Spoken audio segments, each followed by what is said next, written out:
O ministro do Supremo Tribunal Federal, André Mendonça, sou seu fã, apresentou o primeiro voto divergente no julgamento sobre a responsabilidade das redes sociais.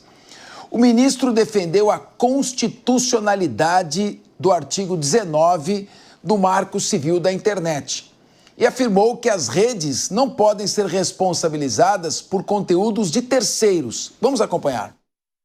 Excetuados os casos expressamente autorizados em lei, as plataformas digitais não podem ser responsabilizadas pela ausência de remoção de conteúdo veiculado por terceiro. Em observância ao devido processo legal, a decisão judicial que determinar a remoção de conteúdo deve apresentar fundamentação específica e, ainda que proferida em processo judicial sigiloso, deve ser acessível à plataforma responsável pelo seu cumprimento, facultada a possibilidade de impugnação. É isso aí. O ministro Mendonça afirmou ainda que é inconstitucional a remoção ou a suspensão de perfis de usuários, na contramão do que vem sendo feito pelo Supremo, salvo quando forem comprovados que os perfis são falsos. O ministro ainda ressaltou que a regulamentação das redes é de competência do Congresso Nacional. Precisa ter voto e delegação da vontade popular. Os ministros Dias Toffoli e Luiz Fux, mais o presidente da corte, que é o Luiz Roberto Barroso, já haviam votado pela inconstitucionalidade do artigo 19. O julgamento será retomado na próxima quarta-feira. Felipe Monteiro. Desde 2014, o Marco Civil da Internet, o artigo 19, exige autorização do juiz para que seja removido um conteúdo, porque o Poder Judiciário é que vai arbitrar os limites daquela expressão do pensamento. Colocar isso nas redes sociais pode criar alguma instabilidade ou arbitrariedade? E aí eu já emendo o segundo contraponto, para você analisar os dois pontos. Será que, fazendo agora um contraponto, a lerdeza do Poder Judiciário, sugerindo uma leniência na tutela da honra alheia, a demora que tem o Poder Judiciário de autorizar a descoberta desses perfis, de criminosos que se ocultam em perfis falsos, não está estimulando também essa reação do Supremo? 2 pontos para você analisar. Não, eu acho que sim, Capês, eu acho que sim. Mas um ponto que eu queria colocar aqui é que eu estava vendo as notícias sobre esse assunto, né? A pessoa fala que está 3 votos favoráveis a... 3-1, é. 3-1, mas não está bem assim, não. Os 3 votos foram tão divergentes um do outro, né? Que é difícil você achar algum tipo de consonância e de ponto comum entre os 3 votos, né? O Fux, por exemplo, votou que uma notificação extrajudicial na plataforma já geraria automaticamente a responsabilidade da plataforma. Já o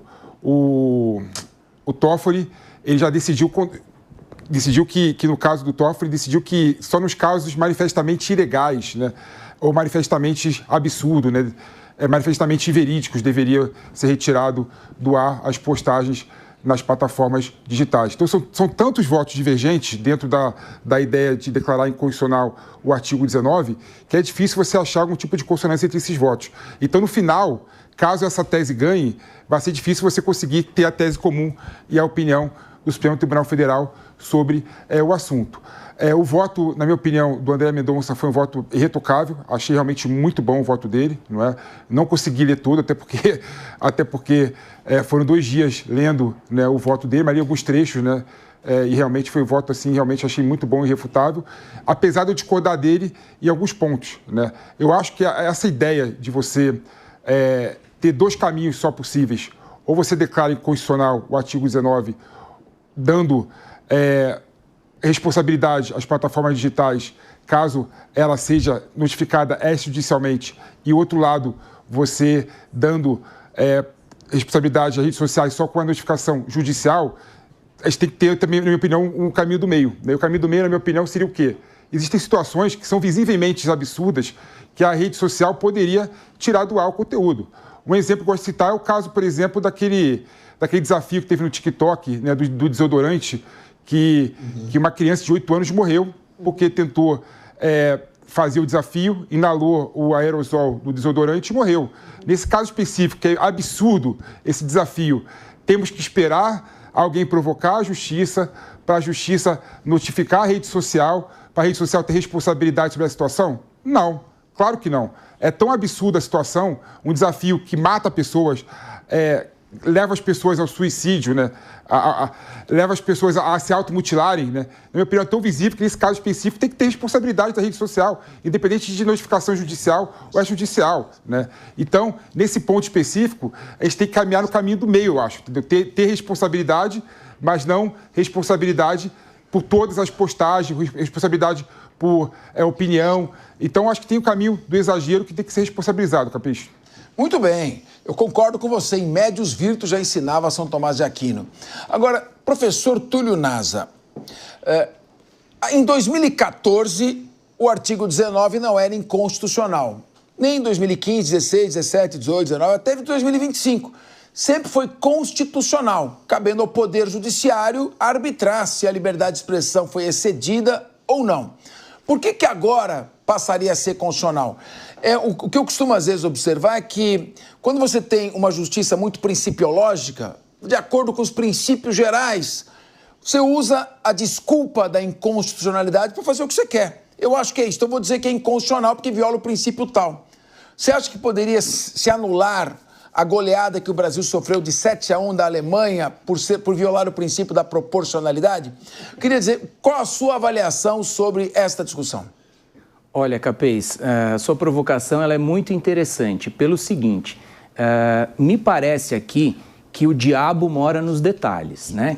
Por quê? De um lado, eu concordo com o PP que realmente situações urgentes de cometimento de graves crimes, pedofilia, terrorismo, né, indução a suicídio, nós temos que ter mecanismos mais ágeis até do que o mecanismo judicial para que as redes possam proteger, de certa forma, a sociedade nesse ponto. Mas, de outro lado, Capês, indo para a sua pergunta, que ela é muito perspicaz, o que eu vejo aí de um grande risco? Na verdade, isso pode ser a abertura de uma porta muito perigosa para a regulação das redes sociais. A gente sabe que o Supremo Tribunal Federal vem publicamente pressionando o Congresso Nacional para que aprove aquela PL, famosa PL das fake news, né?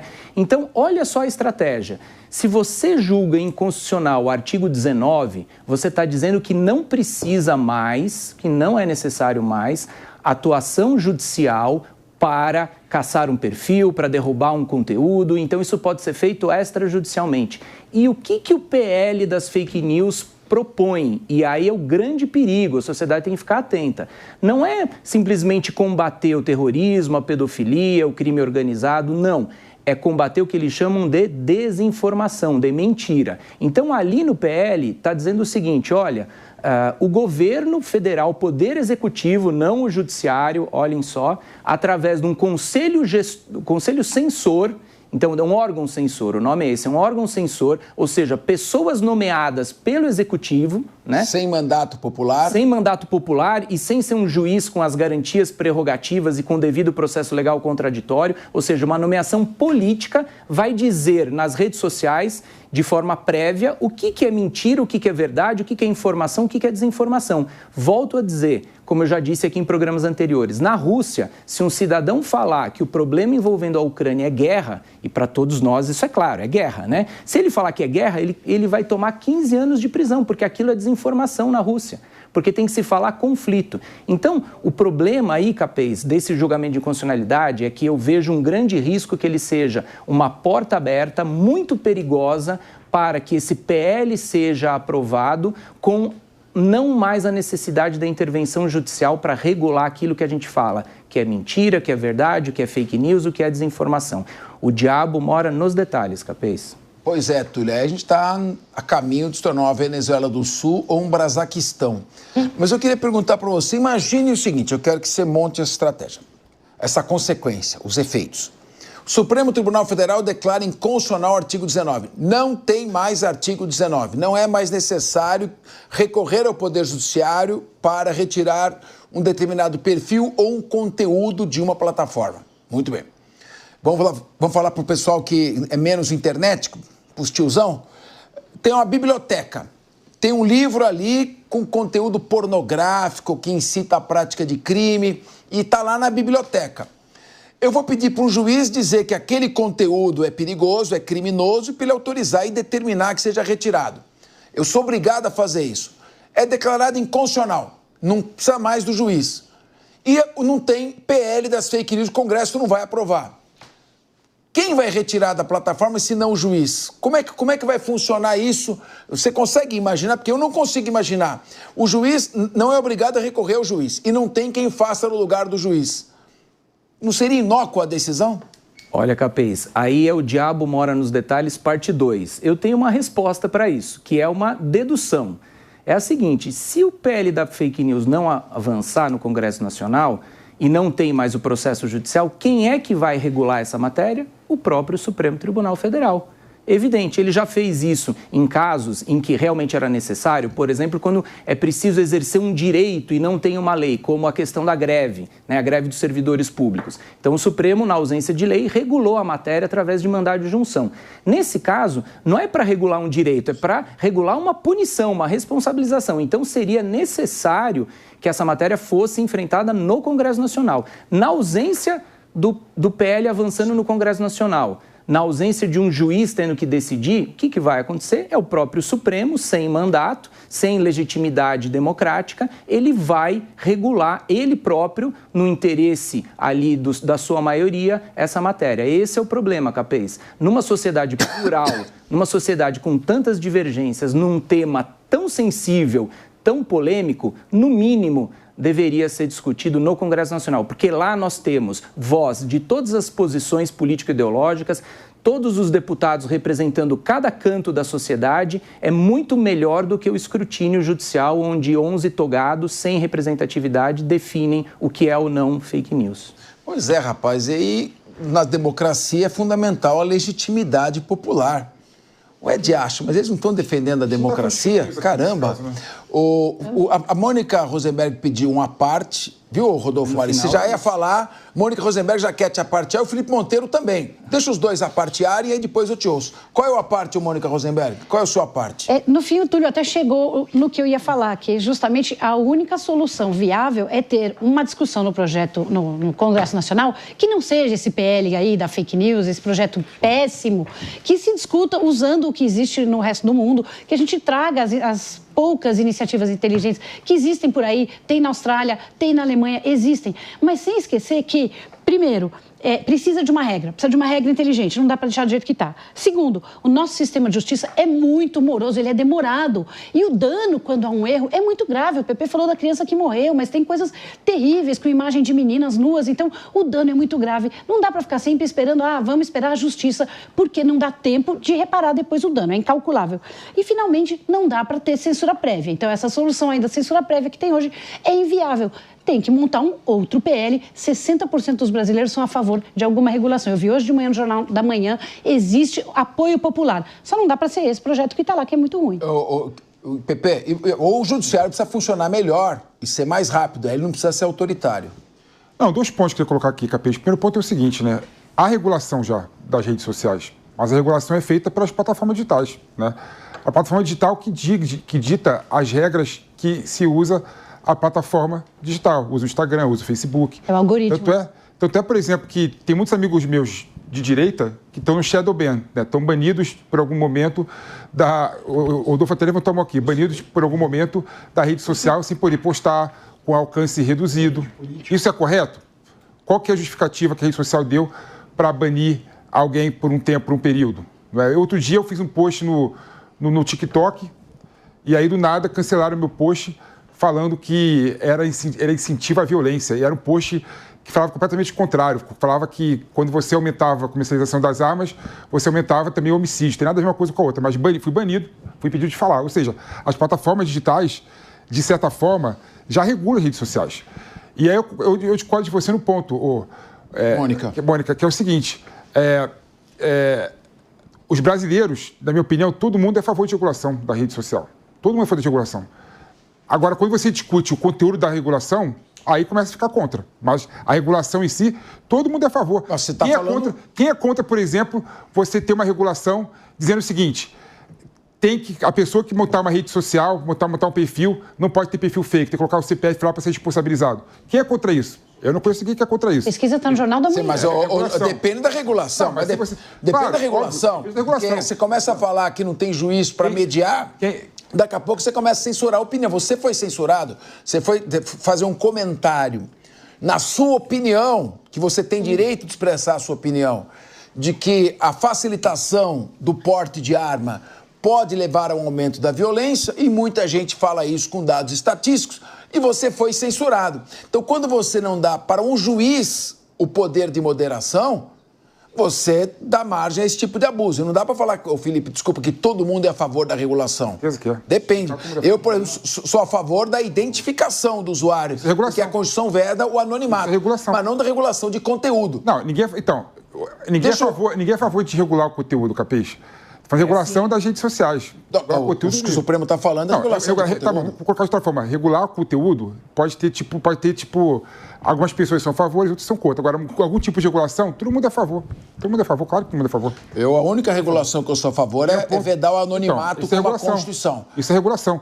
Eu gosto de falar o seguinte, Capês, sabe quem está regulando as redes sociais que você usa aí? É um carinha no Vale do Silício, agora com espinha no rosto, né? Com a revista Playboy do lado, né? Que fala o seguinte: agora eu vou dar mais voz ao Felipe ao invés do Rodolfo. Então muda o algoritmo para dar mais voz pro Felipe. Agora eu entendi. Aí vamos lá. Agora vamos mudar o algoritmo aqui e falar o seguinte: vamos mudar aqui para o Túlio ter um pouquinho de menos voz aqui. Vamos esconder o post do Túlio aqui. Não, mas isso acontece. Tem criança isso acontece já. Tem criança de 10 anos acessando a rede e não poderia. Claro. Isso é regulação também. Como é que se impede que essas crianças cheguem ali? Claro, isso é uma regulação já. Lembrar que esse rapaz de espinha, ele tem nome, a gente conhece bem ele hoje. Por exemplo, o Mark Zuckerberg. Ele veio a público dizendo: errei. Estava regulando as redes sociais, estava dando voz politicamente para um lado e não para o outro, e errei, ele confessou. Então não é legal essa regulação, Pepe. Então, saber... É regulação privada. Não, vamos lá. É regulação privada. Agora você é contra, por exemplo... Qual regulação? Eu estava com a palavra, né? Eu estava com a palavra. Mas ele fez uma parte, deixa ele terminar uma parte. Não, tudo bem, então pode terminar, conclui, desculpa, e aí você me passa a palavra. Não, quem é contra você fazer uma regulação que exponencialize a liberdade de expressão? Quem é contra? Dar voz igual para todo mundo. O Mark Zuckerberg que você colocou aqui, que assumiu que dava mais voz para a esquerda do que para a direita, ele fez a regulação privada dele. Isso é correto? Claro que não. É errado. Então, tem que ter uma regulação, no meu modo de ver, para equilibrar o discurso, para equilibrar a opinião de vários aspectos políticos. E só assim, equilibrando, no programa, cara, você consegue na democracia você falar, ele chama todo mundo e não me chama, Posso cara. responder agora você pode responder. Obrigado. Não me chama. Tem duas questões aí, então. Qual regulação que todo mundo é a favor? Não existe. A Mônica, toda vez que eu falar, pede a palavra e dá cada um tem a sua regulação, dentro da sua política ideológica, dentro da sua visão de mundo. Se você quer defender a direita, a esquerda, você vai ter um tipo de regulação. Qual é a regulação que nós defendemos, aqueles que pregam mais pela liberdade de expressão? É a máxima liberdade de expressão e a mínima intervenção. Então, começa já daí, a máxima e a mínima.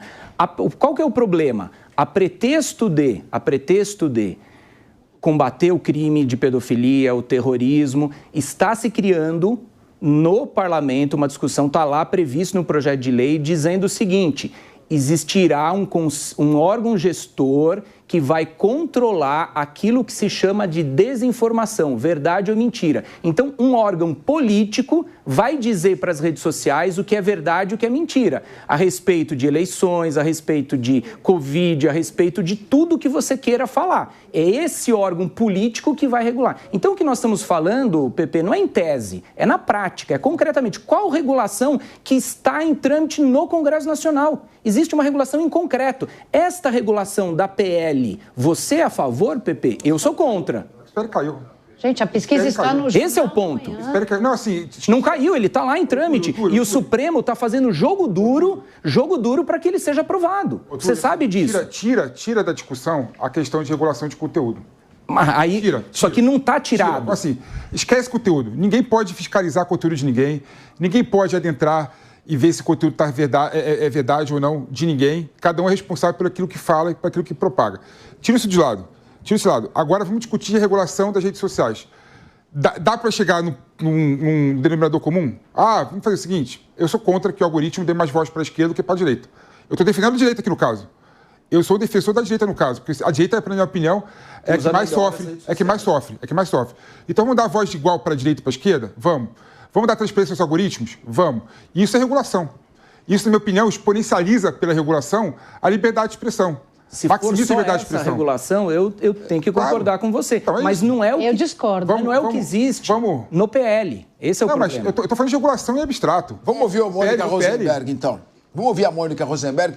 Mônica, agora, os governos, a linha ideológica de governos que querem censurar as redes sociais é uma linha ideológica de esquerda. Sempre foi. Os regimes totalitários da Coreia do Norte, em Cuba, na União Soviética, sempre regularam as redes sociais e querem estabelecer esse tipo de censura. Essa é uma pauta dos regimes de esquerda. Eu queria te ouvir qual a sua opinião. E, Capês, desculpa, só um complemento na sua pergunta. O Lula está insistindo em trazer na mala o chinês que o Xi Jinping prometeu para regular o TikTok, né, aqui no Brasil. A Janja, né? A regulação do Lula está caindo. Sem dúvida, uma regulação que seja uma espécie de censura, ela é ruim, isso todos nós estamos de acordo, e essa censura feita pela esquerda é ruim.